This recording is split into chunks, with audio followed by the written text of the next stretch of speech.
Sa layuning maitaguyod ang kapayapaan sa rehiyon sa pamamagitan ng musika, isang natatanging musical event ang isinagawa kahapon ng kilala at nag-iisang FM Boot on Wheels na Wish 1075 bus kung saan tampok ang mga talented musicians at mga singing artist mula sa Police Regional Office 5 sa Kabikulan. Ang musical event na ito ay pinamagatang Tinig ng Kapulisan Alay sa Kapayapaan. Dito bumida ang 14 na song artist PNP personnel, isang duo at 3 banda mula sa iba't ibang opisina ng PNP sa rehiyon upang ipamalas ang kani-kanilang talento sa larangan ng musika. Kabilang sa nabigyan ng pagkakataon mag-perform sa Wish Bus ay ang Sorsogon PNP Band. Talaga, dream come true. Nakaka-boost po ng moral para sa amin kasi yung talent namin, masishowcase namin, may papakita.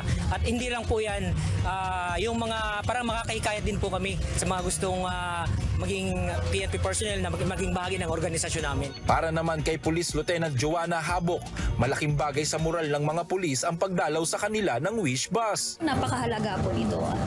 Bukod sa nabuboost po ang confidence po namin ay naipapamalas po namin ang aming talento, hindi lamang po sa larangan ng law enforcement. Iba't ibang music genre ang pinerform ng mga talented musicians mula sa hanay ng PNP. May alternative rock, pop music, rap at marami pang iba. May mga original compositions din mula sa mga PNP performers. Nabuo ang nasabing PNP event matapos dumalaw ang innovator ng Wish 1075 bus na si Kuya Daniel Rason sa Police Regional Office 5 sa Legazpi City noong buwan ng Oktubre. Dito hiniling kay Kuya Daniel ng ilang opisyal ng PRO 5 na maitampok ang mga talented musicians ng PNP Region 5. Ang unang-una sabi po niya ni Kuya Daniel Rason sa amin, December agad deploy natin yung bus sa Bicol para sa mga kapulisan at saka mga sundalo.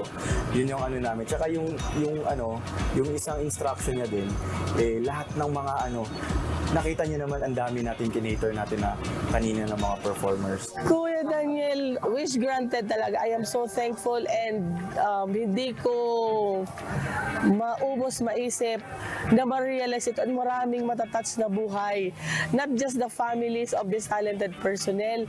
May mga na-inspire tayo. Sana ako rin balang araw makakaakyat din ako at makakanta sa Wish Bus. Ikinatuwa naman ng mga Bicolano ang muling pagbisita ng Wish Bus sa rehiyon, lalo na sa syudad ng Legazpi. Enjoy naman yung mga tao dito kasi bihira din naman ito mangyari. Nakarinig sila ng mga magagandang talent. Opo, maganda din yun kasi sir, marami talaga tayo sir na mga magagaling na uniform personnel, especially, lagi sila nagpe-perform dito sa mall. Bukod sa mga music artist mula sa PNP, meron din mga artist na mula sa iba't ibang lugar sa Bicol ang nabigyan din ng pagkakataong makakanta sa Wish Bus.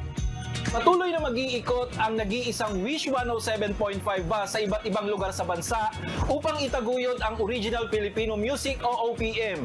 Ito'y sa pamamagitan ng pagpupromote hindi lamang ng mga private local artists, kundi ng mga talented musicians mula sa iba't ibang ahensya ng gobyerno. Brian Baldarahe, UNTV News and Rescue. Diyos ang aming sandigan, serbisyo publiko ang aming pinahahalagahan.